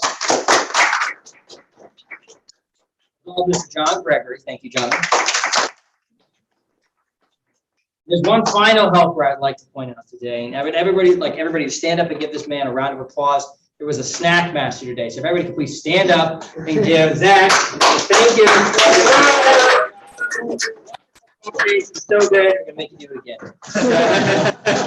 So You brought the cupcakes. You're gonna do the snack master. no, there you go. So maybe I did that so I wouldn't have to do it next time. Ooh. Sandeep still, he had the most foods. I think whoever had the most food, Sandeep, is the one who actually used to be snack master. So John had a lot of food. yeah, like he's already gone, so I can't. That's make why him you do it did again. that. That's why he dipped out, so you could be snack master. All right, finally. That was his breakfast. Yeah, that's right. So finally, I'm going to give my general evaluation. I'm going to evaluate the meeting from start to end, and I'm also going to give an evaluation for the evaluators. First, some positives. Number one, we had a very well-organized meeting. As we transition back into this hybrid environment, there's little things that we've forgotten. Our Vice President of Education has never actually been in more than maybe 2 or 3 hybrid meetings before we started back up again. Maybe you had like one in the fall at David's house. So it's a little bit of a learning environment. I only went down to your house. Yeah, you had 2, I think 2 in my I went house. to David's house. Okay, I stand corrected. So basically, it's a new thing for a lot of us. Some people like David, who've been in the club since 2019, he remembers what it was like in person, but only the few people who've really been around for a while truly know that there's like little sheets and stuff like that we actually use to when we actually write our evaluation. So how did somebody do? So little things here and there that as we come back, we'll get more comfortable with. I'm surprised how comfortable you guys are. You've done a fantastic job with the hybrid environment. I really, really appreciate it. So very well organized, including handoffs. Very good. I only noticed that Sandeep, at least in the beginning, I think that you came up with, I believe it was John. You didn't shake his hand and you sat back down. And Niv, at the very beginning, you're like, oh, I got to shake somebody's hand. You didn't realize that. And you started to go like, no. And you grabbed my hand again. So you came back up and started shaking my hand. I loved it. So I feel like as we do more of that, we'll get used to the handshake or at least the namaste or the elbow. So great job. We only had 2 cancellations. Why is that a positive? Well, basically, you cannot always anticipate cancellations. However, you can kind of ask people ahead of time, is this going to happen? Okay. Zach, David, Andrew, myself, this time around have kind of said, hey, everybody, this is what we're doing. The meeting was set up a week and a half in advance. 2 days in advance, we confirmed with everybody, hey, this is your role. Are you going to be a speaker? That's what makes cancellations disappear. We only had 2 today. I've been to meetings where there were like 7. And it drove me nuts. And I'm just like, And, you can still pivot and move, but if you're well prepared ahead of time, it really makes everything run more smoothly. So great job. I do like the fact that with the 3 speakers, each one of them came well prepared. Very good, sir. Very good, sir. And I believe, if I'm not mistaken, that every single speaker had not only their speech title, but their intro in. Is that correct, Andrew? Actually, all 4 of our speakers had their intros in, even though one dropped out. So excellent job. That in itself is a miracle in most clubs. So I've seen it like experienced clubs that try to do that over and over again, and it's like falling flat. It's like running to a wall. So very good. I would say thank you guys for putting your speech intros in. I really do appreciate that. You know how hard that is. All right. Delicious snacks is always from the Snack Master. Everyone got involved. Is there a single person here who did not have some form of role or a table topic or something? I don't think so. Marquise. Well, he was going to be an evaluator, but he had to step away due to a family issue. So unfortunately, yeah, that is what it is. But in the table topics, I also had really fun questions. They were not too challenging. Anybody who's never done a table topics master before, and who might do one in the future, one thing to know is that you always want to have fun questions. Don't make them too challenging. I've made that mistake before, and there's a good, like, you don't want to make it too easy, but you also don't want to make it too hard. So I thought that was a good medium today. A couple improvements is just a couple small structural things. We should have someone at the lectern if the Toastmaster of the evening, the general evaluator, or table topics is virtual. There was at least a couple times where I stepped away from the lectern, even though I was the one supposed to be up here. Andrew, when you're up here and you're virtual, if somebody comes up, they don't shake anybody's hand and then they go back down. If somebody's speaking in person, it seems a little awkward. I feel like we should try to have somebody here up there. Maybe it's the president, or maybe if the Toastmaster is virtual, if the GE's in person. Have one person, whoever it is, Sergeant at Arms, doesn't matter. Have that person up here if the Toastmaster, the Table Topics Master, or the GE is virtual, and it'll make it an easier transition for shaking hands for most people who are in person. So that would actually fall on the Sergeant at Arms, actually, when you think about it. The Sergeant at Arms would be the person to man the lectern in the absence of the Toastmaster evening, General Evaluator, Table Topics Master. okay, all right. So having, and that leads to my next point, having an acting Sergeant at Arms ahead of time will really help with that, to remind them, oh, you got this stuff. Make sure you have the lectern, man the lectern, things like that. So I would also say with the word of the day, I've seen this time and time again. I can kind of see ineluctable. I know that Elizabeth can't even see that, right, Elizabeth? Ineluctable. Sorry? Ineluctable. Ineluctable? So ineluctable. This is really hard to see. Is there any way that we could have somebody call in with their phone, disconnect their audio, and then have their background be the word of the day? Is that possible, Andrew? It is actually. If your phone supports virtual background, Right. you just have to set it to the rear camera on your phone and leave your phone face down. Yeah, that's actually doable. We could also turn off their camera and their audio and rename them as the word of the day. That's also another possibility. Yeah. So, and then everybody can put it in the chat for people who are virtual, and people who are in person, we can see it right here. It's a good idea. So I like the idea. So, I mean, think about it. So is there any way to pull the camera up? Now, Elizabeth, you can see me, but it's kind of hard to see my face, right, Elizabeth? I can see your face and your shirt and the whole lectern and half of the room. Is it possible That's to bring a too loud. camera up to here?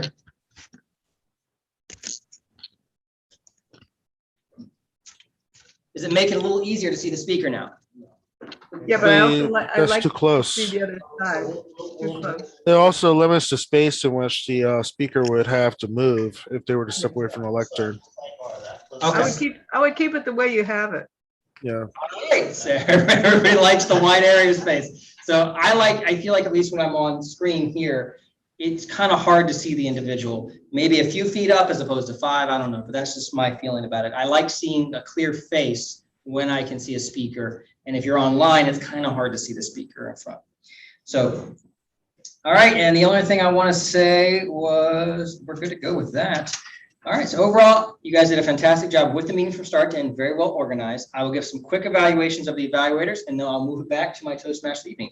Evaluator 1, David, you stated the qualifications of the speech. Very good. I love it when people state qualifications of the speech, because that lets us know this is what I'm supposed to be evaluating on. So even though it was an icebreaker, you very much laid out what you're supposed to do and how he did that. So I really appreciate that. You also did not just reiterate his speech, essentially. That's something that drives me crazy as an evaluator. If I say what you did, that doesn't really help me. That just says, oh, here's what you did. Instead, here's what you did and here's why I liked it, or here's what you did and here's why I thought you could improve. So you didn't reiterate the speech. You gave examples of what he did in his speech. That was I love that. But I will say this, in an icebreaker, I'm going to recommend you only give 1 or 2 takeaways. David is a wonderful speaker. It's his first time.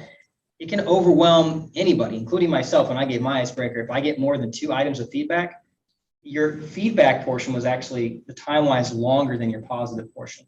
But David, I felt, had more positives than negatives. So overall, but I would agree with your style if he was a more advanced speaker. But for a newer speaker, try to give 1 or 2 things of feedback from going forward with that.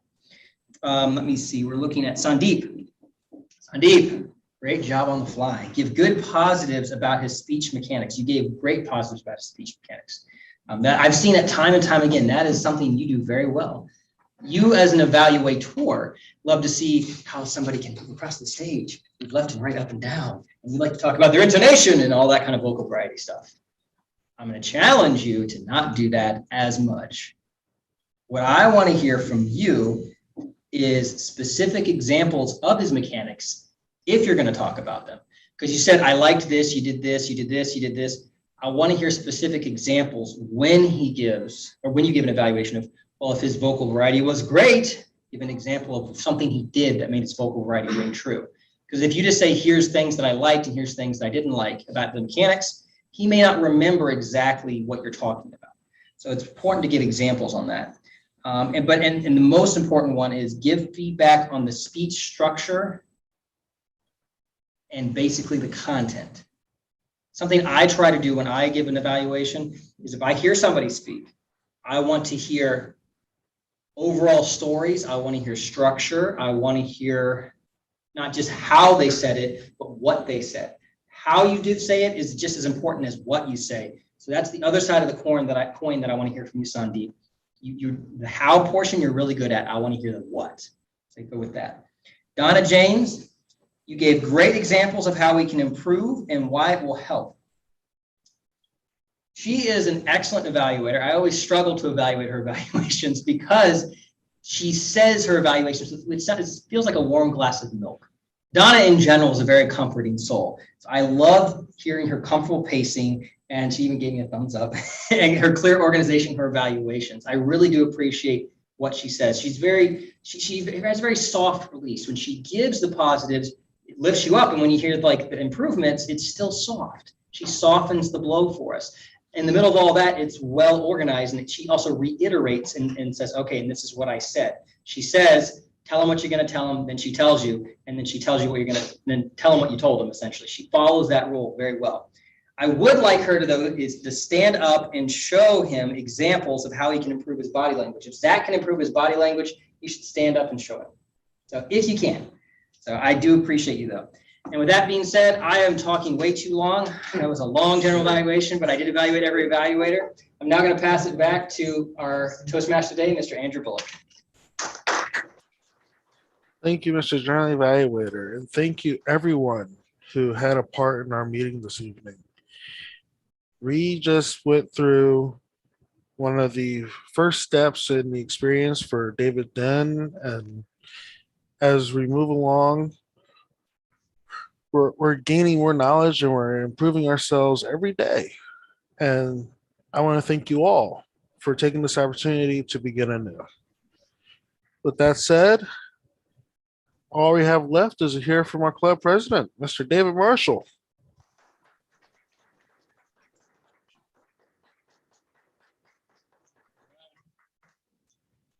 It's a great event. I want to thank everyone for, like Robert said, everyone came together. It was a great event. It was very well planned. We all had a good time. We have a good time? Yeah. We need to have a good time and to improve our speaking skills. And I think that we all accomplished that tonight. The one thing I want to point out also is I did point out earlier on your certificates that symbol in the background means begin anew, because we are new beginnings. So that means begin anew. I kind of figured that out a little while ago. So that's a good symbol. We should use that. Andrew can share his screen. It makes it a little less. Oh, sorry. I forgot that I'm sharing my whole screen. Yep, Andrew's going to get our agenda for next week's event. That's one of the things I would like to point out in trying to create a new culture in New Beginnings if we could, because no one wants to attend another meeting after day 4 meetings. Who wants to do that? Only David apparently. I know, apparently. No one's putting their hands up. So no one wants to attend another meeting after day 4 meeting. So I would like to try to help us try to get out of that you used meeting like 8,000 times that word. And I was like, oh, stop it. I don't want to attend a meeting. So I want to try to replace meeting with event. If we could try to make that into our vocabulary here, that would be a great thing to be ineluctable. Can I get a point for that? If we can do that, that would be awesome. What do you all think of that? I think that kind of makes it a little bit more inviting. My opinion. Any other opinions? Online opinions? Words? I don't understand what you're saying. Can you hear me? You can't hear me? So what he's saying is he wants to stop calling our events meetings, but refer to them as events. Because by referring to them as events, it sounds better and more interesting than saying, oh yeah, let's go to our next Toastmasters meeting. Because everybody is in meetings or whatever all day. They don't want to go to another meeting after being in meetings all day. Oh. He wants to give us new speak. Yeah. So Elizabeth, you couldn't hear me? I thought I was talking. Online, can you hear me? I didn't know what you were saying. Yes. You said everybody after the 4th something, they don't want to come back. And I didn't know what that word was. Yeah, Elizabeth, he was talking about the overuse of the word meetings can be very exhausting after you've been in meetings all week long at work. Okay, You don't want to call it. I got that. I just didn't hear what he had actually said. Okay. But we can call it get together sessions. Event is a great word. Yeah, I like event. A Toastmasters ensemble. Coffee clutch. Okay, so let's look at next week's event agenda. You see how I did that? And let's fill our roles. We did such a great job. I like Jamboree. Yeah, can we call it our Jamboree? Jamboree. Yeah, the Beginnings Jamboree. That's too many syllables. Jamboree. What was that word you just said up here? Belligerent? Oh, yeah. Belligerent gibbet? Yeah, let's do that. Let's use that word. Okay. New Beginnings Toastmasters Flibbity Gibbet. Is that a verb or a noun or an adjective? See, now you're talking. I'm an engineer. I don't know English. Well, if you're serving food, if you're serving food, call it a chat and chew. No. So if you're gonna serve food at the session, call it a chat and chew. Chat and chew. Oh, that works. Just don't chat with your mouth open while you're chewing. Toastmaster of the evening. Who wants to be Toastmaster of the evening? Well, I know that David, you said that you wanted to speak at this next meeting. Is that correct? Yeah, I'll speak. Okay, and then is Priscilla going to move her speech to the next time? I'll assume that. Okay. So we can assume that. I think Niv is speaking. Icebreaker. Right? Niv's giving her icebreaker? I think. Oh, yeah. The week after. The week after. The week after. It's always the week after. But that, I think the reason she's doing that is because she gets things from Mallory to give her speech. No, they're both. Yeah, we already got it. Okay. All right, so that means you're both freed up for helper roles. Yeah, I'll be a timer. Or well, you haven't done this. Yeah, okay, timer. And what'd you say? Mallory for timer? I think word master. You don't want to do table topics next time? I can try that. Or try table topics? Sure. So it's a Niv for table topics. Evaluators. Who's speaking next week? Right now, I have Priscilla, David, and Robert Riggs. And well, mine is up in the air, dependent upon what Yours is David 18 and minutes. Zach talk about with me later tonight. Because it's their decision. Here's just the 18-minute. Yeah, right, which you may want to leverage Chat to and later. share. Mine, yes, mine's the 18-minute jamboree, so it all comes down to what David and Zach would like to chat later tonight. I might be speaking, I might not.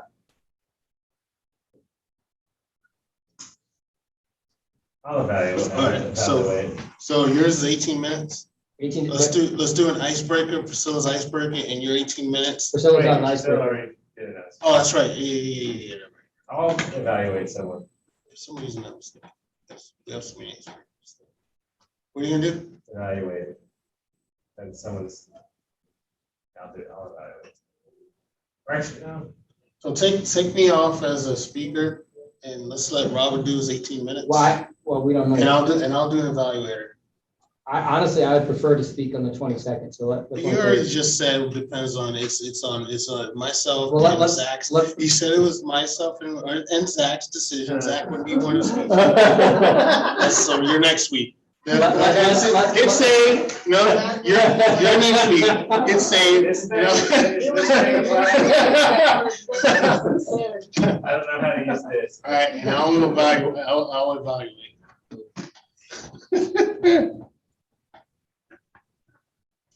Maui likes how we did Lee that. hasn't given anything yet. Well, you want to be the general evaluator? Okay. All right. Elizabeth, do you want to do anything? You can't really count on me to be there until the last minute, so I'll show up, and if you need something, I'll do it, but I don't want to promise right now, thanks. All right, invocation. That's a really good role to have. It's kind of how we set off the event. So who would like to do an invocation? David, actually like your icebreaker. You have really good content. You think you'd want to do an invocation? You know, be here next week. What about Jake Bondi? He's not. Yeah. Okay. All right. So we haven't heard from this guy.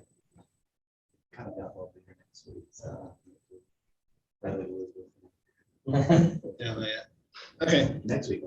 You can double dip, Niv. You can double dip now. Right? Sorry, wait, Sandeep, you'll be here next week? Yeah.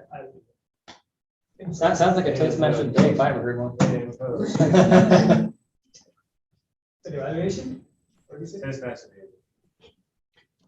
He's done that. He did a good job. He did it virtually. He did do it. Have you done it here? Oh, yeah. In person. I don't know. You want to try to do it in person? Okay. You want to do it in person? No. Yeah, you did a good job virtually. So, Sandeep, fantastic. Hit save for anyone changes their mind.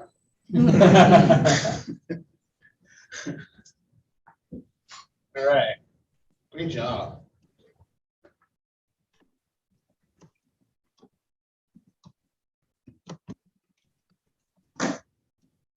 All right.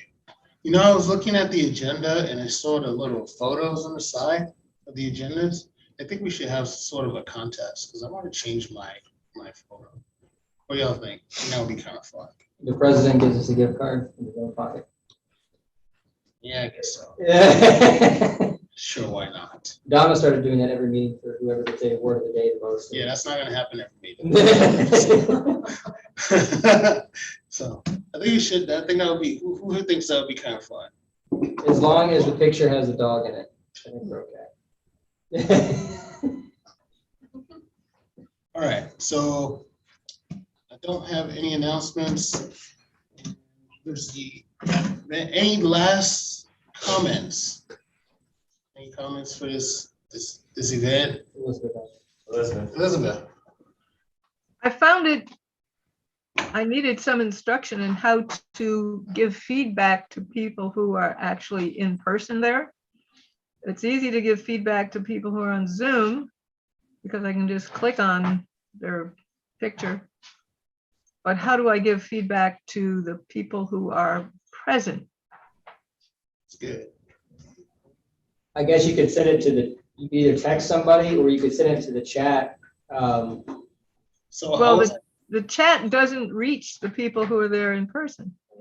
I was thinking about that earlier, and what I think I would like to do is have the sergeant at arms at the computer, kind of watching the chat, and they can kind of move if you have a comment, the person, the sergeant at arms could take that. But if the and sergeant put at it there. arms is at the computer and the Toastmaster of the evening is virtual, he has to be both at the lectern and at the computer at the same time. You know what I'm saying?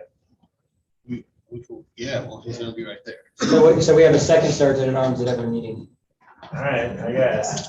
We'll figure it out. Figure it out and explain it at the beginning of the meeting or at the beginning of people speaking, because by the time Andrew said I could send him a text message and gave me the phone number, like the next person was speaking already. But I did manage to enter his name into my iPhone and send him a text, but it would be good to have those things explained and something smooth worked out. That's a honey bear junior, by the way, climbing a Katahdin, and in the front of that is a Tang. Tang's trying to eat the honey bear.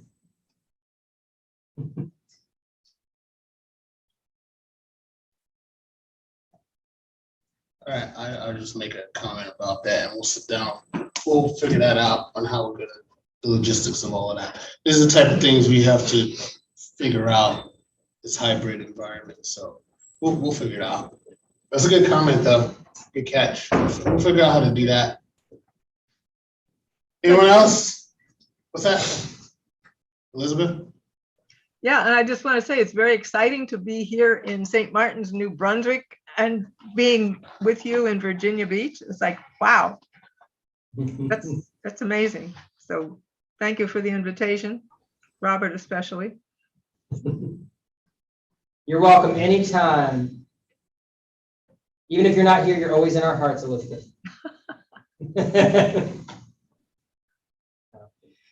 All right, so. I have one final announcement. Yeah, go ahead. Golf. What? Zach said that he can pay for everybody's golf, right? You said you can pay for everybody's golf. Free golf on me. Free golf on him. Robert. How's about, where's our ribbons? How's about, where are they? Where'd you put them? Okay.